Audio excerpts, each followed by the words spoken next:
बंटवारा हुआ खून का, बंटवारा हुआ खून का, सब इधर उधर बह गए। बंटवारा हुआ खून का, सब इधर उधर बह गए। जिन्हें राह अनजान लगी वो बीच भंवर में रह गए। जय हिंद दोस्तों, आज की ये सोशल ट्रेन आपको एक ऐसी जिंदगी की यात्रा कराएगी जिसे सुनकर ना सिर्फ आप हैरान रह जाओगे बल्कि सोचने पर मजबूर हो जाओगे कि जब हिंदुस्तान पाकिस्तान का बंटवारा हुआ था तो उसका असर ऐसी जिंदगियों पर भी पड़ा जिनके बारे में हमने कभी सोचा भी नहीं था। तो कहानी को अंत तक जरूर देखना और आशा करता हूँ कि आपको ये कहानी पसंद आएगी। तो चलिए शुरू करते हैं।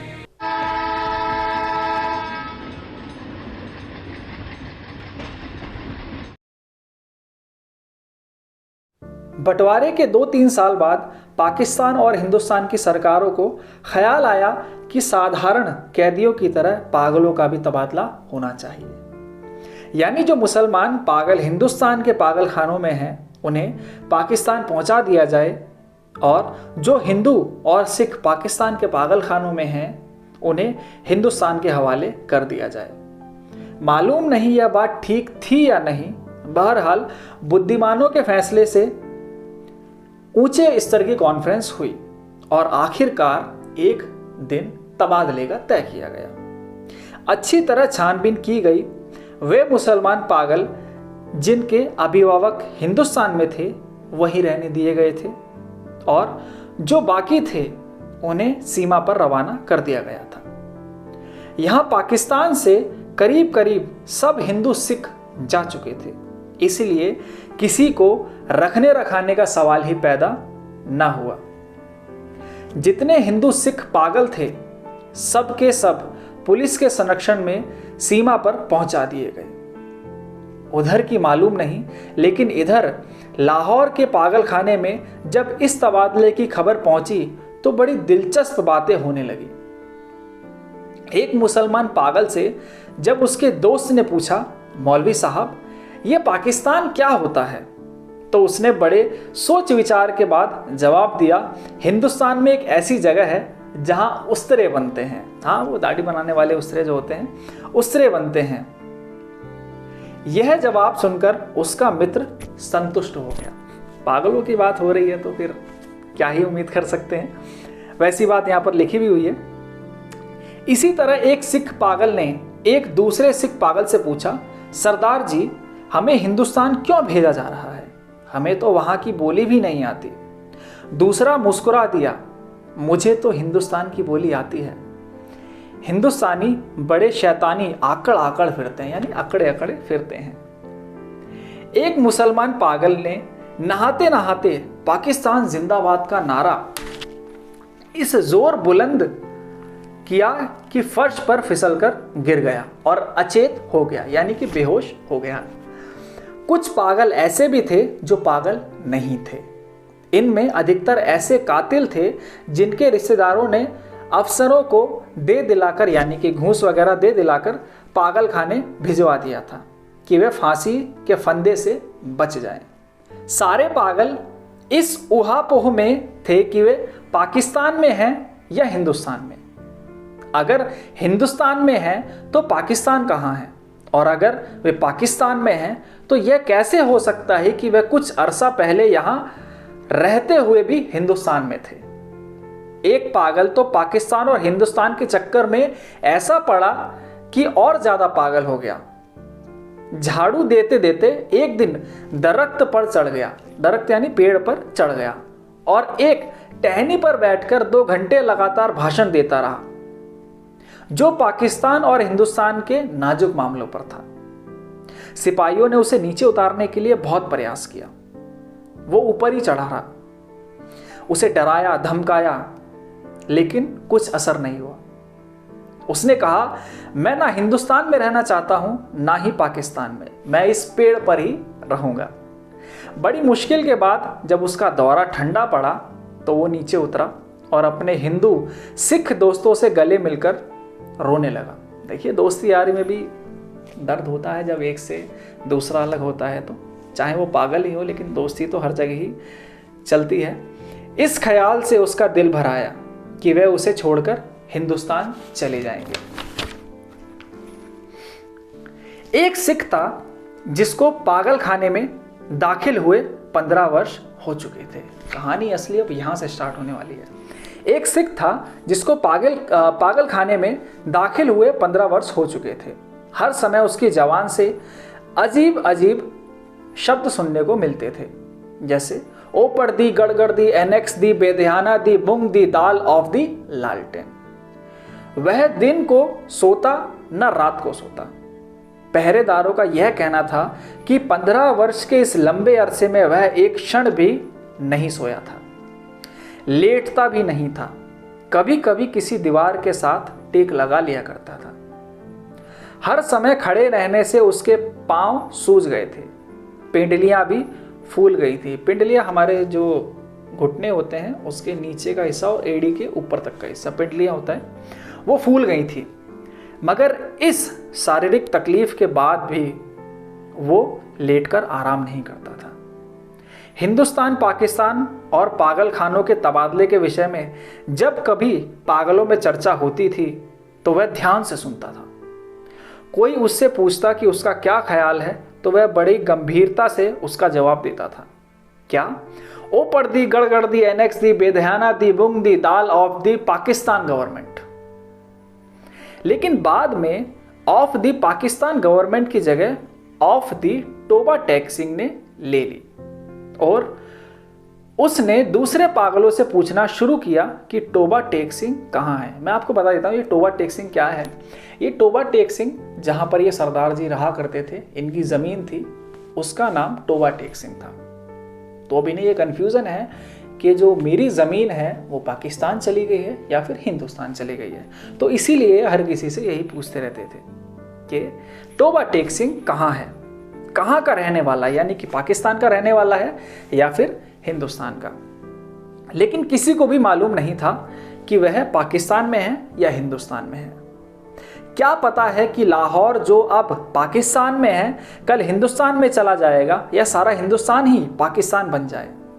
और यह भी कौन सीने पर हाथ रखकर कह सकता है कि हिंदुस्तान और पाकिस्तान दोनों किसी दिन सिरे से गायब ना हो जाएं। एक सिख पागल के केस छिद्रे होकर थोड़े ही रह गए थे, क्योंकि वह बहुत कम नहाता था। दाढ़ी और बाल आपस में जम गए थे, जिसके कारण उसकी शक्ल बड़ी भयानक हो गई थी। उसका नाम बिशन सिंह था। ये टोबा टेक सिंह ही है। उसका नाम बिशन सिंह था, मगर सब उसे टोबा टेक सिंह कहते थे। उसे बिल्कुल यह मालूम न था कि दिन कौन सा है, महीना कौन सा है या कितने साल बीत चुके हैं। लेकिन हर महीने जब उसके स्वजन और संबंधी उससे मिलने के लिए आते थे तो अपने आप उसे पता चल जाता था। चुनाचे वह एक दफेदार से कहता कि उसके मुलाकाती आ रहे हैं। उस दिन वह अच्छी तरह बदन पर खूब साबुन घिसता और सिर में तेल लगाकर कंघी करता। अपने कपड़े जो वह कभी इस्तेमाल नहीं करता था निकलवाकर पहनता और यूं सच बनकर मिलने वालों के पास जाता। वह उससे कुछ पूछते तो वह चुप रहता या कभी कभी कहता ओपर दी, गड़गड़ दी, एनेक्स दी, बेध्याना दी, मूंग दी, दाल ऑफ दी लालटेन। पाकिस्तान और हिंदुस्तान का किस्सा शुरू हुआ तो उसने दूसरे पागलों से पूछना शुरू किया कि टोबा टेक सिंह कहाँ है। जब संतोषजनक उत्तर न मिला तो उसकी कुरेद दिन ब दिन बढ़ती गई। अब मुलाकाती भी नहीं आते थे, यानी मुलाकात करने वाले भी अब नहीं आते थे। पहले तो उसके दिल की आवाज़ भी बंद हो गई थी जो उसे उनके आने की खबर देता था। पागल खाने में एक पागल ऐसा भी था, ध्यान से सुनना है, किस्सा बड़ा मज़ेदार है। पागल खाने में एक पागल ऐसा भी था जो खुद को खुदा कहता था। उससे जब एक दिन बिशन सिंह ने पूछा कि टोबा टेक सिंह पाकिस्तान में है या हिंदुस्तान में, तो उसने अपनी आदत के मुताबिक पहले कह कहा लगाया और कहा वह ना पाकिस्तान में है और ना हिंदुस्तान में, इसलिए कि हमने अभी हुक्म दिया ही नहीं है। बिशन सिंह ने उस खुदा से कई बार मिन्नत खुशामद से कहा कि हुक्म दे दीजिए ताकि झंझट खत्म हो जाए, मगर वह बहुत व्यस्त था। क्योंकि उसे और भी अनगिनत हुक्म देने थे। एक दिन तंग आकर वह उस पर बरस पड़ा। कहा, ओ पढ़दी गड़गड़ दी एनेक्स दी बेध्याना दी मूंग दी दाल ऑफ वाहे गुरु जी दा खालसा वाहे गुरु जी दी फतेह, जो बोले सो निहाल सस्त्रे अकाल। उसका शायद यह मतलब था कि तुम मुसलमानों के खुदा हो, सिखों के खुदा होते तो जरूर मेरी सुनते। तबादले की तैयारी पूरी हो चुकी थी। इधर से उधर और उधर से इधर आने वाले पागलों की सूचियां पहुंच चुकी थी और तबादले की तारीख भी निश्चित हो चुकी थी। सख्त सर्दियां थी, बहुत ठंड थी।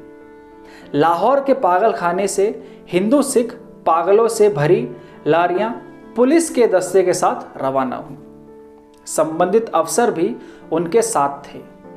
वाघा के बॉर्डर पर दोनों ओर से सुपरिटेंडेंट एक दूसरे से मिलने पहुंचे और कार्रवाई शुरू की। प्रारंभिक कार्रवाई खत्म होने के बाद तबादला शुरू किया गया। यह तबादला रात भर जारी रहा। पागलों को लारियों से निकालना और उनको दूसरे अफसरों के हवाले करना बड़ा कठिन काम था। कुछ तो बाहर निकलते ही नहीं थे, जो निकलने को तैयार होते उनको संभालना मुश्किल होता, क्योंकि इधर उधर भागते उठते। जो नंगे थे उनको कपड़े पहनाए जाते तो वे फाड़कर अपने शरीर से उसे अलग कर देते। कोई गालियां बक रहा था तो कोई गा रहा था, आपस में लड़ झगड़ रहे थे और रो रहे थे, बक रहे थे। कान पड़ी आवाज सुनाई नहीं दे रही थी। पागल स्त्रियों का शोरगुल अलग ही था और सर्दी इतने कड़ाके की थी कि दांत से दांत बज रहे थे। अधिकतर पागल इस तबादले को नहीं चाहते थे, इसीलिए कि उनको समझ नहीं आ रहा था कि अब उन्हें अपनी जगह से उखाड़कर अब कहां फेंका जाएगा। थोड़े से वे जो सोच समझ सकते थे पाकिस्तान जिंदाबाद के नारे लगा रहे थे। 2-3 बार झगड़ा होते होते बचा, क्योंकि कुछ हिंदुओं और सिखों को ये नारे सुनकर तैश आ गया। जब बिशन सिंह की बारी आई और उसको दूसरी ओर भेजने के संबंध में अधिकारी लिखत पढ़त करने लगे तो उसने पूछा, टोबा टेक सिंह कहाँ है? अधिकारियों को यह लग रहा था कि शायद टोबा टेक सिंह कोई व्यक्ति होगा, तो वो क्या कहते हैं, अधिकारियों ने कहा कि वो पाकिस्तान में है। ये सुनकर बिशन सिंह उछलकर एक तरफ खड़ा हो गया, क्योंकि बिशन सिंह पाकिस्तान से हिंदुस्तान आ रहा था। अब टोबा टेक सिंह पाकिस्तान में है, इसीलिए वो उछलकर खड़ा हो गया और दौड़कर अपने शेष साथियों के पास पहुंच गया जो पाकिस्तान में थे। पाकिस्तानी सिपाहियों ने उसे पकड़ लिया और दूसरी तरफ ले जाने लगे, यानी कि हिंदुस्तान की तरफ ले जाने लगे, किंतु उसने चलने से इनकार कर दिया।